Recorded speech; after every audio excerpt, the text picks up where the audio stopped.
जहाँ जानी किसिया, कन कन में जहाँ जानी किसिया, पाहुन भेला श्री राम यो। स्वर्ग से सुंदर एहि धरती पर अपन मिथिला धाम यो। स्वर्ग से सुंदर एहि धरती पर अपन मिथिला धाम यो।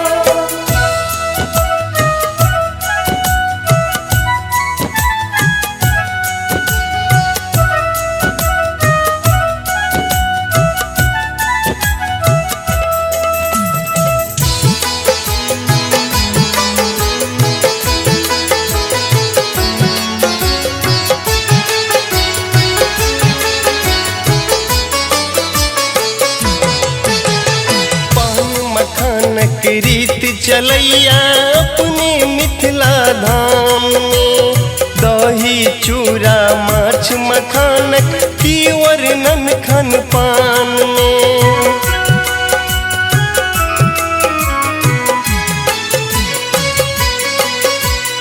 पान मखान की रीत चलैया अपने मिथिला धाम में, दही चूड़ा माछ मखानक की वर्णन खान पान।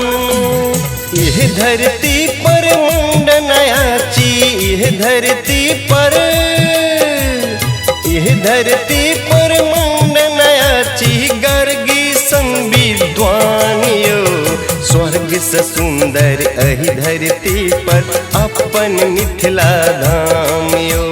स्वर्ग से सुंदर एहि धरती पर अपन मिथिला धाम यो।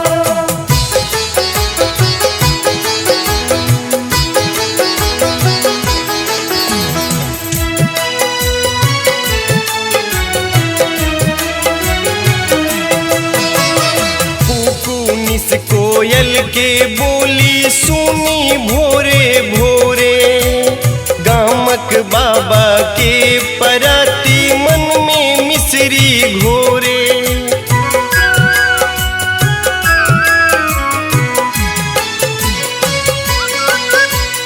कुकुनिस कोयल के बोली सुनी भोरे भोरे, गामक बाबा के पराती मन में मिसरी घोरे। टन टन बाजे मंदिरक घंटी, टन टन बाजे मंदिरक घंटी, यछ धर्मक परमान यो। स्वर्ग से सुंदर एहि धरती पर अपन मिथिला धाम यो। स्वर्ग से सुंदर एहि धरती पर अपन मिथिला धाम यो।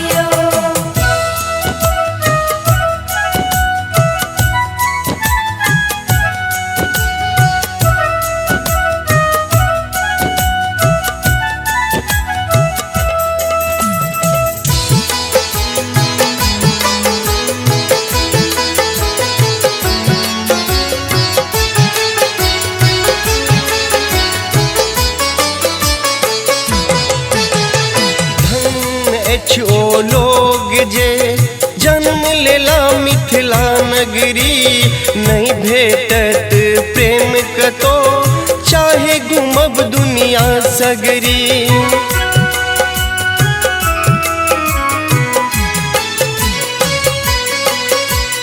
धन ओ लोग जे जन्म लेला मिथिला नगरी, नहीं भेटत प्रेम कतो चाहे घूमब दुनिया सगरी। जहिठम उगना बनल महादेव, जहिठम उगना बनल महादेव, विद्यापति के गाम यो। स्वर्ग से सुंदर एहि धरती पर अपन मिथिला धाम यो। स्वर्ग से सुंदर एहि धरती पर अपन मिथिला धाम यो। कन कन में जहाँ जानी किसिया, कन कन में जहाँ जानी किसिया, पाहुन भेला श्री राम यो।